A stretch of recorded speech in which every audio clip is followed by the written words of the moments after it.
Bem-vindo ao Leitura de Ouvido, o podcast que transforma linhas em ondas sonoras. Eu sou o Lucas. Eu sou a Dayana. E o episódio de hoje é a música de Eric Zahn, de H.P. Lovecraft. Um episódio de horror, mas delirante. E hoje vai acontecer algo sobrenatural também no podcast, é imperdível. Fica aí até o final, que tenho certeza que vai valer a pena você saber o que vai acontecer. Boa leitura.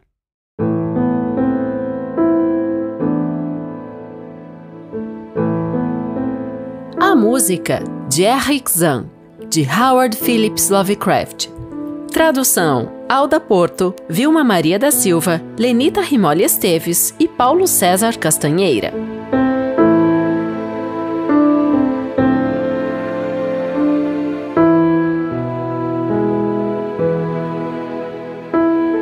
Tenho examinado os mapas da cidade com a máxima atenção e cuidado. Contudo, nunca encontrei a Rue d'Oseille.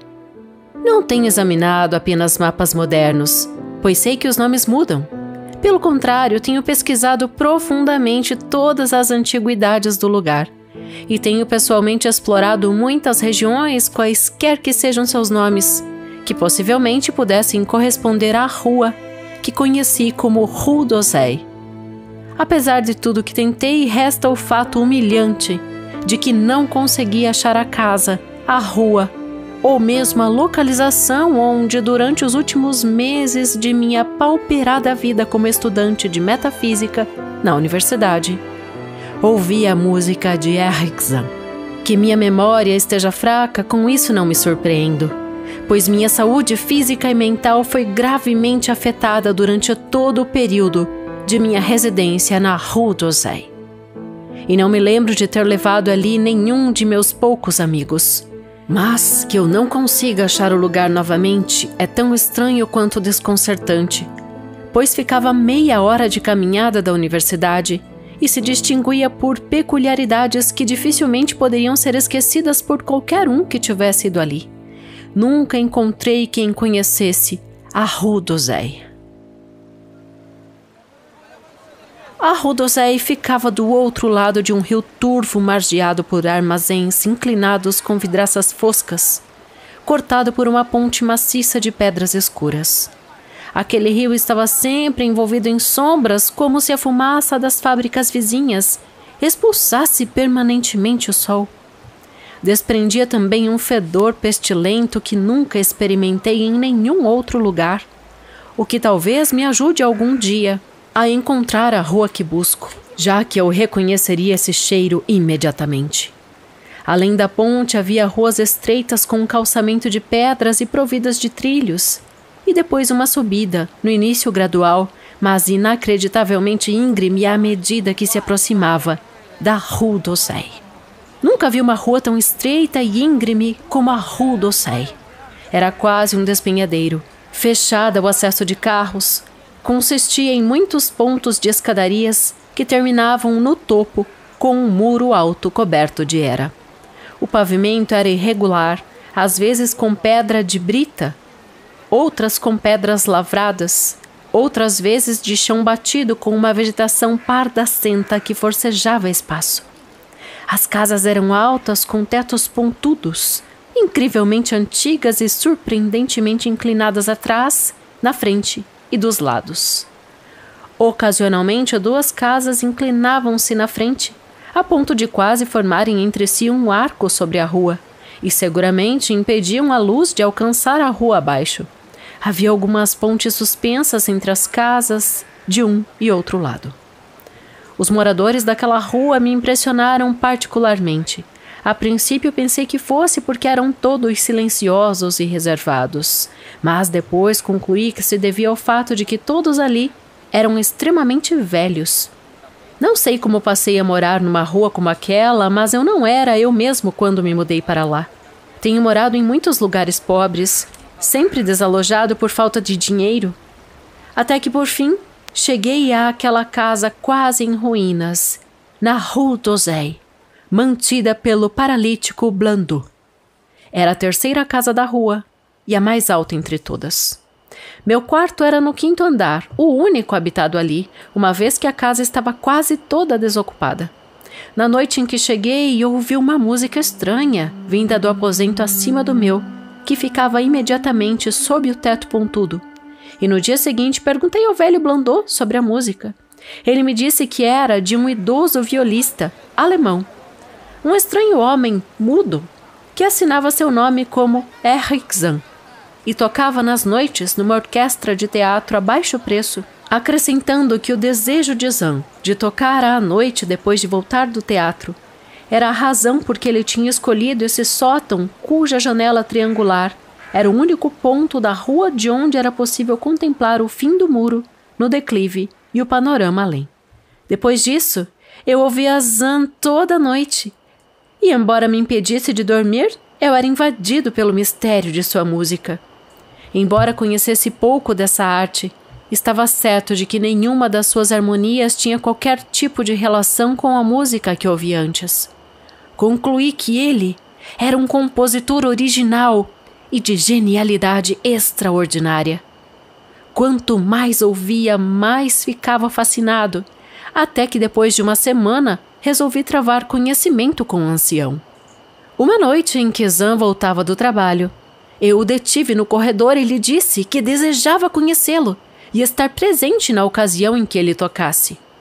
Ele era baixo, magro e curvado, vestido miseravelmente, olhos azuis, rosto grotesco como o de um sátiro e quase inteiramente calvo.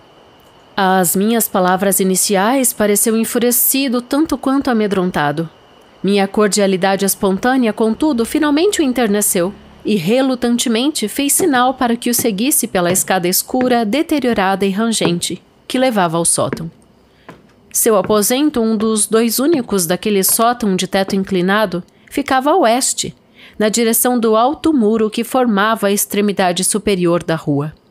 Era enorme e parecia muito maior em vista de seu extraordinário vazio e descuido. De mobília havia apenas uma armação de ferro para a cama, um lavatório desleixado, uma mesinha, uma grande estante de livros, um suporte de ferro para partituras e 3 cadeiras velhas e antiquadas. Pelo chão havia partituras amontoadas em desordem. As paredes eram de tábuas desgastadas e provavelmente nunca tivessem recebido verniz. Enquanto a grande quantidade de poeira e teias de aranha fazia o lugar parecer mais abandonado do que habitado, evidentemente o mundo de beleza de Erich Zann residia em algum universo remoto de sua imaginação. Indicando-me que me sentasse, o mudo fechou a porta, trancou-a com o ferrolho de madeira e acendeu uma vela para aumentar a luz da outra que trazia consigo. Tirou a viola do estojo roído pelas traças e, tomando-a entre as mãos, sentou-se na menos desconfortável das cadeiras.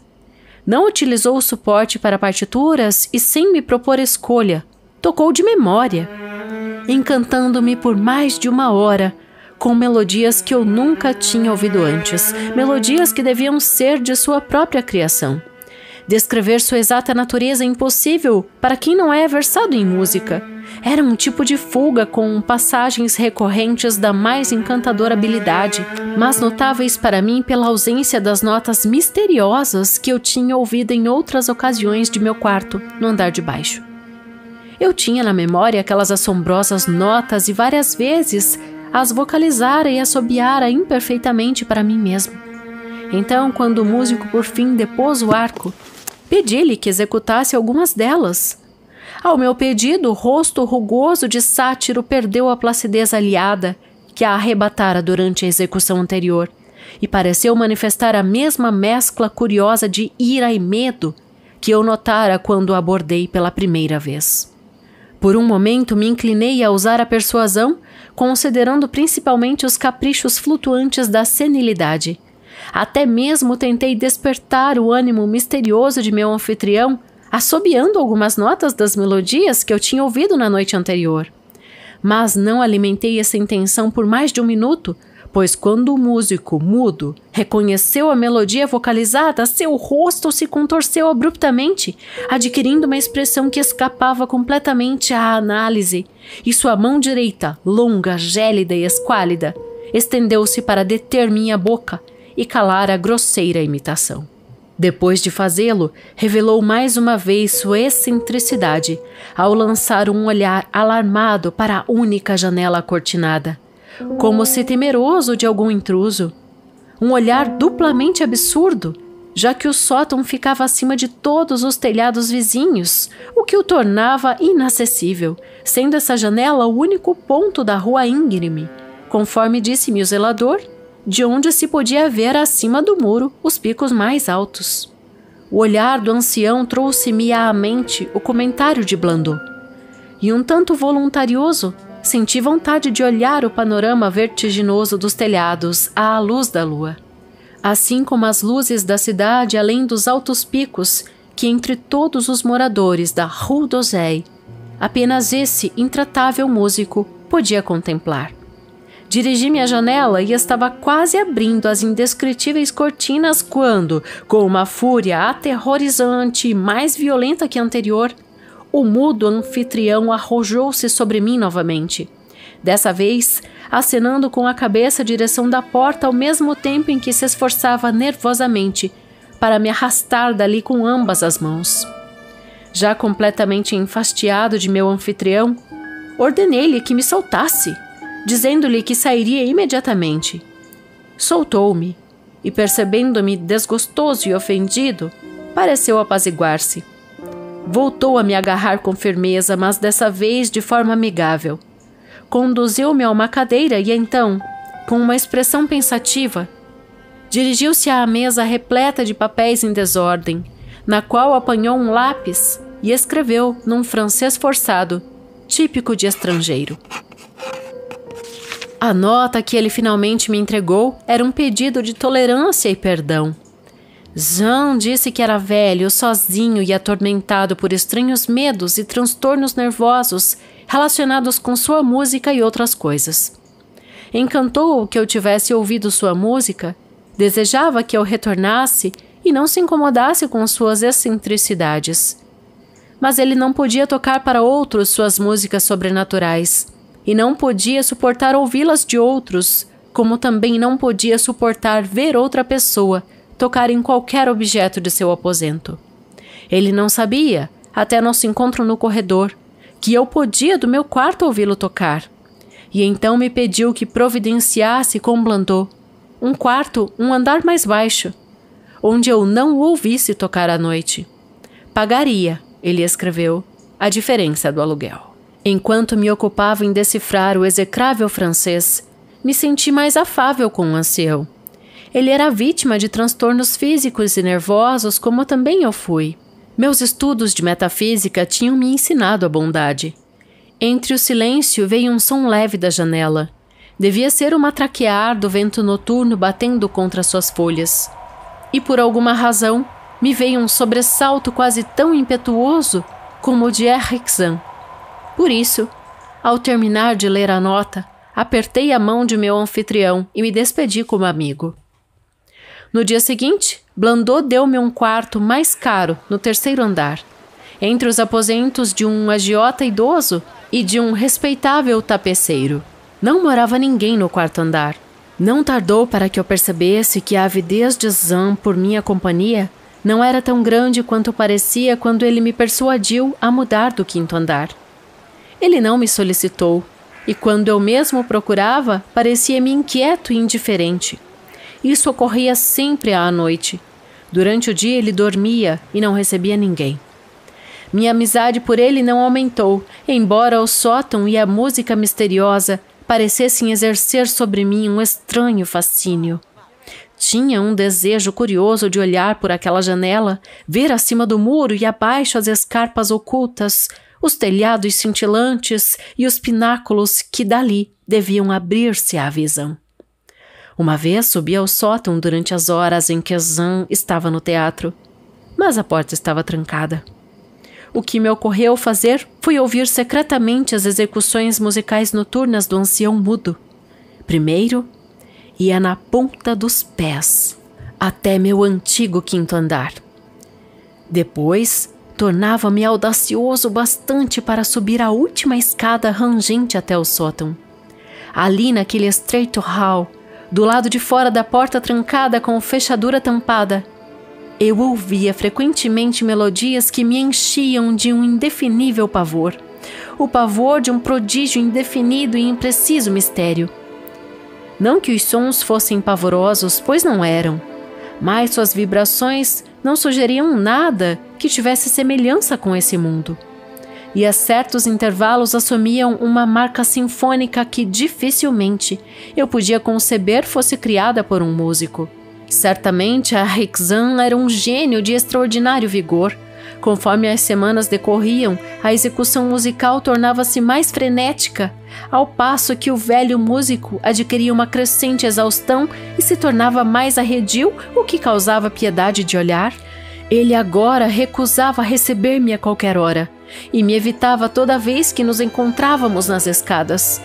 Uma noite, enquanto escutava à porta, ouvi a viola chiante avolumar-se em uma confusão de sons, um pandemônio que teria me levado a acreditar que minha razão estava abalada, não viesse dali de trás daquela porta trancada uma prova lastimável de que o horror era real.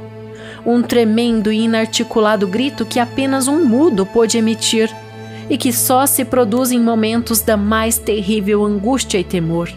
Bati à porta repetidas vezes, mas não recebi resposta.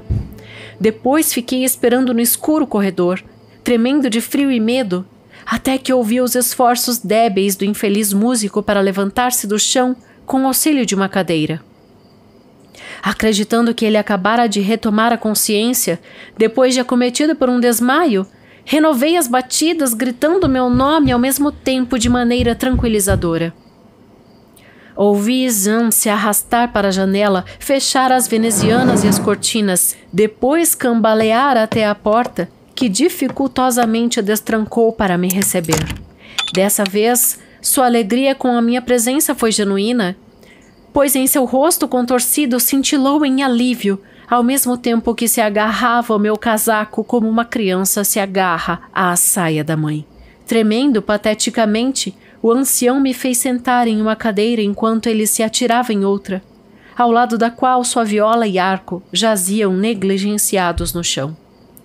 Sentou-se e ficou por um tempo quieto, mas, paradoxalmente, fazia sinais estranhos com a cabeça, dando a impressão de que escutava amedrontado e intensamente. Logo depois pareceu tranquilizar-se e, dirigindo-se à mesa, sentou-se na cadeira e escreveu uma nota curta.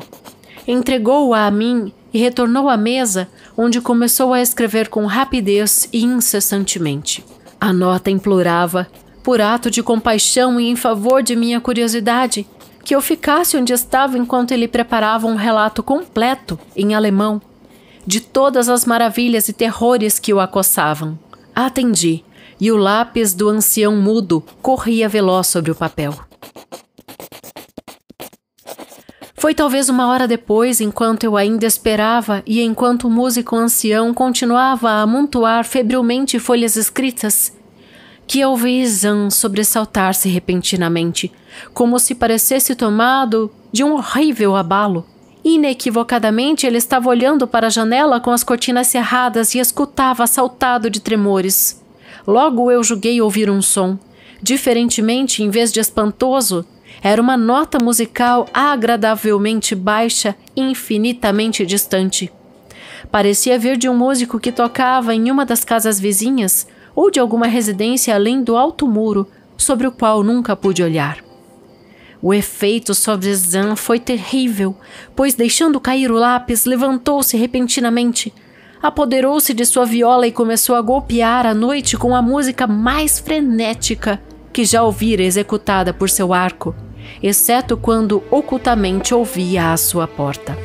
Seria inútil descrever a música que Erich Zan tocou naquela espantosa noite. Era mais horrível do que tudo que eu escutara antes, porque ali eu tinha diante dos olhos a expressão que seu rosto assumia, e podia notar que dessa vez o motivo era o medo em grau extremo. Ele estava tentando fazer barulho para desviar ou afugentar algo. O que era não consigo imaginar, mas pressenti que devia ser algo aterrador. O músico tornou-se fantástico, delirante, histérico, embora mantivesse ao máximo as qualidades do gênio supremo que reconheci nesse estranho ancião. Reconheci a melodia. Era uma dança húngara frenética, apresentada regularmente nos teatros. E refleti por um momento que era a primeira vez que eu ouvia Zan tocar um trabalho de outro compositor. O volume estrepitoso e lamentoso daquela desesperada viola ficava cada vez mais alto, cada vez mais frenético. O músico estava banhado de suor estranho e retorcia-se como um macaco com os olhos freneticamente fixos na cortina da janela. Em suas frenéticas contorções podia-se entrever sátiros fantasmagóricos e bacantes dançando e rodopiando delirantemente entre abismos febris de nuvens, fumo e relâmpagos. E logo pensei ouvir uma uniforme e penetrante nota que não procedia da viola. Uma nota serena, deliberada, intencional e zombeteira, vinda de muito longe, pelo oeste. Nesse momento culminante, a veneziana começou a bater com um vento noturno uivante, que tinha irrompido lá fora como se fosse uma resposta à furiosa música que se executava dentro. A viola estridente de Zan se sobrepujou, emitindo sons que jamais pensei que uma viola pudesse emitir. As batidas na veneziana ficaram mais estrondosas e, desprendendo-se, a veneziana passou a bater com força contra a janela. Logo o vidro se quebrou em pedaços sob os impactos constantes. O vento frio entrou impetuosamente no aposento, apagando as velas num estrépito e fazendo farfalhar as folhas de papel sobre a mesa, na qual Zan tinha contado seu horrível segredo. Olhei para Zan e vi que ele estava completamente mergulhado em si. Seus olhos azuis estavam abrasados, vidrados e distantes. A frenética música se transformara em uma orgia selvagem, mecânica e irreconhecível, que nenhuma palavra poderia jamais descrever. Uma rajada de vento repentina, mais violenta que as outras, apanhou os manuscritos, arrastando-os para a janela. Corri desesperado atrás das folhas flutuantes, mas já o vento as tinha arrebatado antes que eu pudesse alcançar as venezianas desmoronadas. Logo me lembrei do meu desejo de olhar por aquela janela, a única da Rue d'Orsay, de onde se podia vislumbrar a escarpa além do muro e a cidade estendida no vale. Estava completamente escuro, mas as luzes da cidade ficavam sempre acesas, e esperava assim encontrá-las em meio à chuva e à ventania. Contudo, quando olhei da mais alta entre as janelas de toda a rua, entre as velas crepitantes e a viola enlouquecida que uivava concomitante com o vento noturno, não vi nenhuma cidade estendida ao pé da encosta e nenhuma luz favorável brilhar nas ruas de que me lembrava, mas apenas a negridão de um espaço sem fronteiras, um espaço inimaginável, vívido de movimento e música, que não tinha qualquer semelhança com nada na terra. E enquanto eu fiquei ali contemplando aterrorizado, o vento apagou as 2 velas daquele antigo sótão em forma pontiaguda, deixando-me em uma escuridão selvagem, impenetrável diante do caos, do pandemônio e da loucura demoníaca daquela viola uivante atrás de mim. Cambaleando, voltei-me para o interior do aposento às escuras, sem meios para acender uma luz. Fui de encontro à mesa, derrubando uma cadeira, e tateando, finalmente encontrei meu rumo até o ponto onde a escuridão vibrava, vociferando aquela música espantosa. Eu faria tudo para me salvar de algum modo, e a Erich Zan, fossem quais fossem as forças que se opusessem a mim. Em certo momento tive a impressão de que algo frio me roçou e gritei, mas meu grito não pôde ser ouvido diante daquela horrenda viola cujo som dominava o ambiente por completo. Subitamente, o arco furioso me tocou na escuridão. Percebi que estava perto do músico. Apalpando adiante, toquei o espaldar da cadeira de Zan. Sacudi seus ombros num esforço para fazê-lo retomar a consciência. Ele não respondeu, e a viola continuava a gritar sem moderar seu frenesi. Toquei sua cabeça, cujo balanço mecânico eu podia interromper. e gritei aos seus ouvidos que devíamos fugir dos seres noturnos desconhecidos. Mas ele não me respondeu, nem diminuiu o frenesi de sua música indescritível. E ao mesmo tempo, por todo o sótão, correntes estranhas de vento pareciam dançar na escuridão e na desordem. Ao tocar sua orelha, estremeci, embora não soubesse porquê. Nada sabia até que tateei seu rosto silente. Gelado, rígido, sem respiração, olhos inutilmente abertos que olhavam o vazio. E depois, por algum milagre, encontrando a porta e a larga tranca de madeira, lancei-me freneticamente dali para longe daquele ser de olhos vidrados, mergulhado na escuridão, e do demônio uivante daquela amaldiçoada viola, cuja fúria aumentava mesmo enquanto fugia dali. Aos pulos, flutuando, voando por aquelas intermináveis escadas em meio à escuridão da casa, disparando a esmo entre ruas velhas, íngremes e estreitas, com degraus e casas instáveis, pateando degraus abaixo e nas pedras para as ruas mais baixas, para o rio pútrido e emparedado, atravessando arquejante a escura e grande ponte até as ruas mais largas e saudáveis e os bulevares conhecidos. Tudo isso sob terríveis impressões que não me deixavam.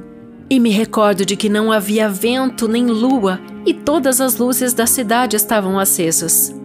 Apesar de minhas cuidadosas buscas e investigação, não consegui localizar a Rue d'Orsay. Mas não lamento, nem por isso nem pela perda, em inimagináveis abismos das notas densas que unicamente podiam explicar a música de Erikson.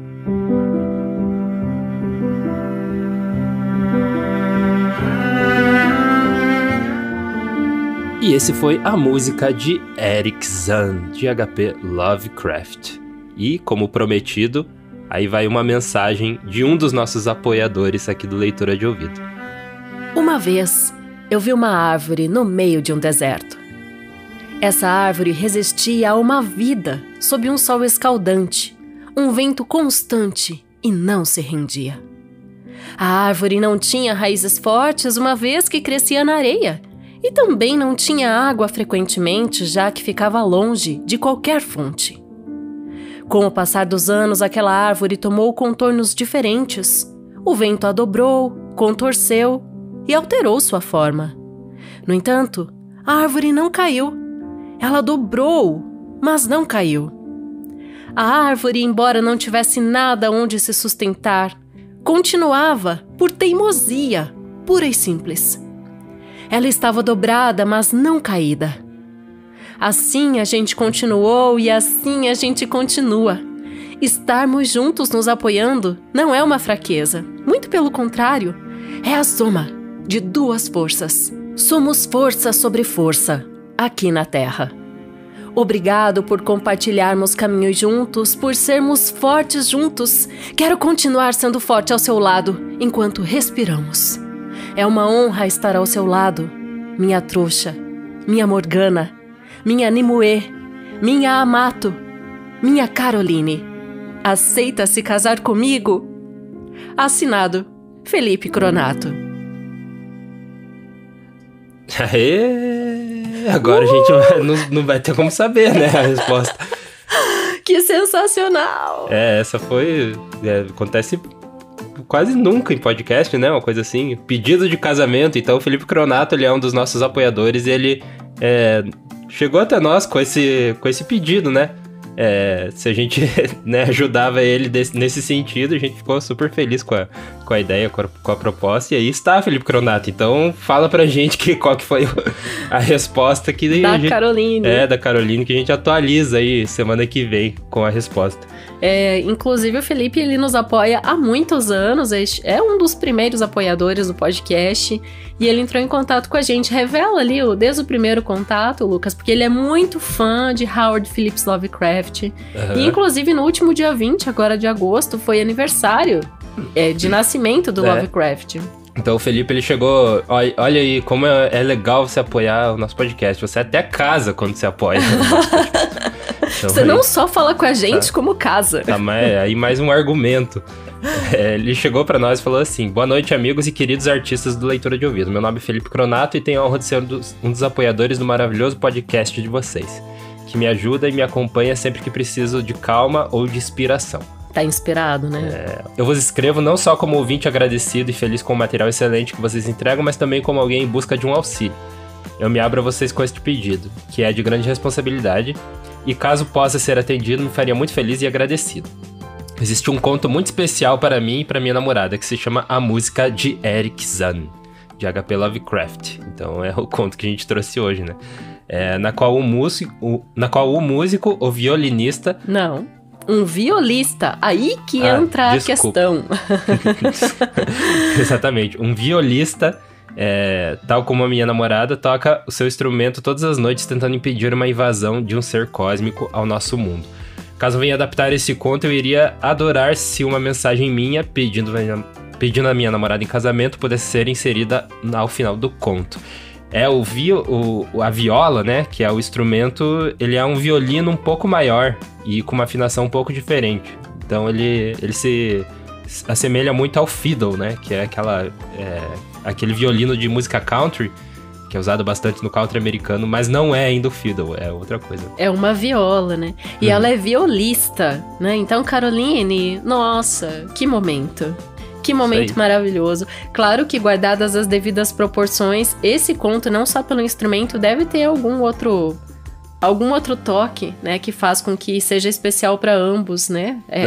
Eu acho, assim, que ela tocar esse instrumento já é algo muito diferenciado, né? Sim. E a gente tem músicas sobrenaturais nascendo desse... E ali ele explica o motivo, né? É isso que o Eric Zahn tenta fazer, impedir uma invasão sobrenatural, né?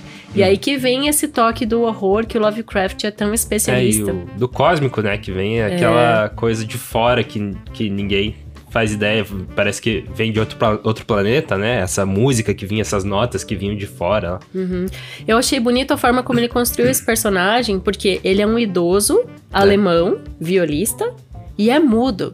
E a voz dele sai pelo instrumento, né? Pela forma como ele articula, e ele em vários momentos fala que ele é um mestre da composição, né? O narrador, que é um narrador personagem que vive tudo isso e começa o conto tentando encontrar de novo esse lugar também sobrenatural, onde aconteceu tudo isso, né, naquela noite. Tem também esse elemento, né, de que parece que tudo é um sonho, né, no final, porque ele nem o próprio lugar nem aquele próprio bairro com as casas tortas, com as casas altas e tortas, né, ele não consegue mais achar. Parece que nunca existiu, né?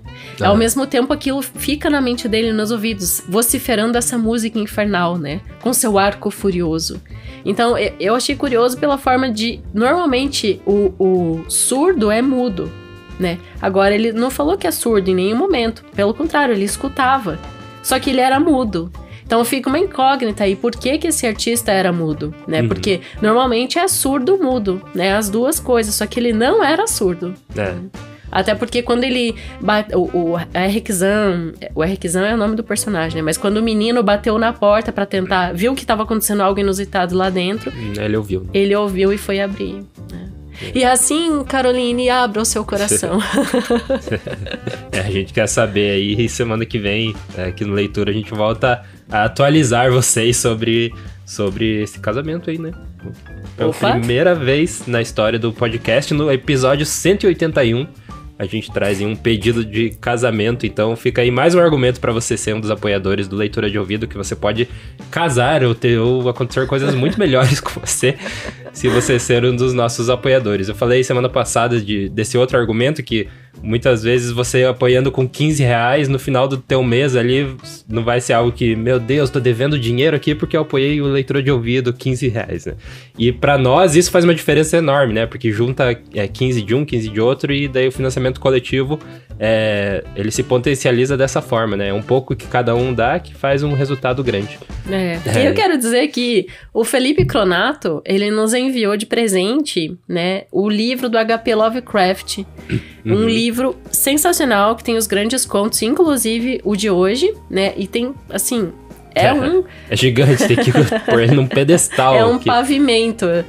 Tem que ler numa mesa só, porque se você segurar ele é pesadíssimo. Agora a gente vai ter muitas oportunidades de mais acesso a contos do Lovecraft, porque tá tudo aqui nesse livro e é um mais sensacional que o outro. Então a gente tá muito agradecido, Felipe, pela sua doação generosa ao podcast. E desejamos muito amor e união pro casal. Muita felicidade. Então vamos falar dos outros apoiadores também? Então, se você quer ser um apoiador assim como o Felipe Cronato, você pode entrar em apoia.se/leitura de ouvido, que lá tem o nosso financiamento contínuo coletivo, ou você pode enviar um Pix direto para leituradeouvido@gmail.com. Essa é a chave do Pix, leituradeouvido@gmail.com. Das duas formas, você vai receber 2 recompensas. Uma delas é entrar aqui nos créditos finais do Leitura de Ouvido, e a outra é você recebe o estudo aprofundado toda semana de cada obra que a gente traz no podcast. Então é um estudo bem cheio de referências pra nerd de livro mesmo. E se você mora fora do Brasil, também tem jeito, né, Lucas? Sim, se você mora em outro país e você quer nos apoiar, às vezes fica ruim de fazer pelo Pix, né, ou pelo próprio Apoia-se. Então você pode entrar em contato com a gente, igual fizeram outros apoiadores. Entre em contato pelo e-mail leituradeouvido@gmail.com, pedindo como fazer esse apoio, né, se você mora em outro país, e a gente te dá as coordenadas ali pra você fazer o seu apoio também. Se chama transferência direta, que é o ponto que eu tava esperando você falar. Que a gente passa os dados bancários, né? Por isso que você precisa mandar um e-mail pra gente passar os dados. Que daí não tem como falar aqui, que é muito dado. E além dessas 2 recompensas, tem essa terceira recompensa que fica entre as entrelinhas, que é o que o Felipe Cronato utilizou, né? Se for ver, que é esse ser contato. Conselheiro do leitura. Que é ter esse contato mais estreito com a gente e sugerir obras, ou até fazer isso que ele fez, né? Quem sabe? A gente adoraria receber mais livros. Até a Harmana Fraziashitsky entrou em contato também no direct, depois que a gente... Quem acompanha o Instagram viu que a gente colocou o livro lá. Quando chegou, eu fiz um story mostrando o livro, é sensacional, muito bonito. Do Lovecraft. E daí ela perguntou, eu também quero mandar livro, como é que eu posso fazer? Legal. Ela já tá com o nosso endereço e vamos ver aí se vem alguma surpresa. Muito legal. É isso aí, os nossos apoiadores são eles: Agnaldo Ângela Silveira Rebouças, Antônio Carlos Galani Gonçalves, Ana Cláudia Chaguri Lopes, Augusto Landiva, Bruno Ítalo Farias Cruz, Bruno Guedes com o Grupo Danco, Caio Naves Oliveira, Cláudia Lube, Daniela Caroline de Camargo Veríssimo, Elaine Vieira Ferreira, Fabiana Maria Landiva, Felipe Cronato, Isabel Araújo Alves, Jaqueline Conte, Kelly Torquato, Leandra e Abel Borges, Lina Soares, Marcos Vinícius, Maria Lúcia Rick Bardi, Matheus Simão Brum, Nariel Arruda Borba, Paulo Moro, Raimundo Gabino dos Santos, eu falei Paulo Mouro, né? E é Paulo Moura, desculpa, só reiterando.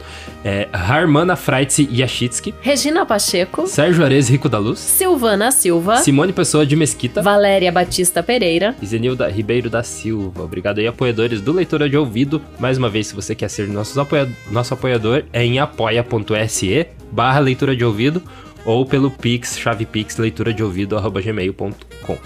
Beleza? Muito bom. A gente falou muito sobre Lovecraft em outros episódios. E tá recente, né? Foi ali, acho que em junho, julho. Então, se você quer primeiro episódio que você veio ouvir aqui do Lovecraft, você pode voltar nos outros que a gente fala extensamente sobre a biografia dele, sobre as questões até polêmicas que envolvem o Lovecraft, sobre outras obras dele. Então a gente tem outros episódios, só volta aí e escuta que você vai ter essa análise mais completa, que a gente não trouxe hoje porque a gente tem um pedido de casamento hoje, né? Então... a gente não quer estragar o brilho deste momento tão lindo, tão único na vida de uma pessoa. E hoje em dia pessoas casarem é um ato cada vez mais raro, né? Mais uma vez fazemos os nossos votos de felicidade e amor eterno e extraordinário ao casal.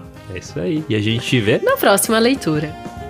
Direção e narração, Dayana Pasquim. Edição, artes de capa e trilha sonora de abertura, de Lucas Piasecki. Produção, Roca Studios. Avalie no Spotify e na Apple Podcasts. Siga para não perder os próximos episódios. Inscreva-se em youtube.com/leitura de ouvido. Siga no Instagram Leitura de Ouvido. Fale com a gente no leituradeouvido@gmail.com. E a gente te vê na próxima leitura.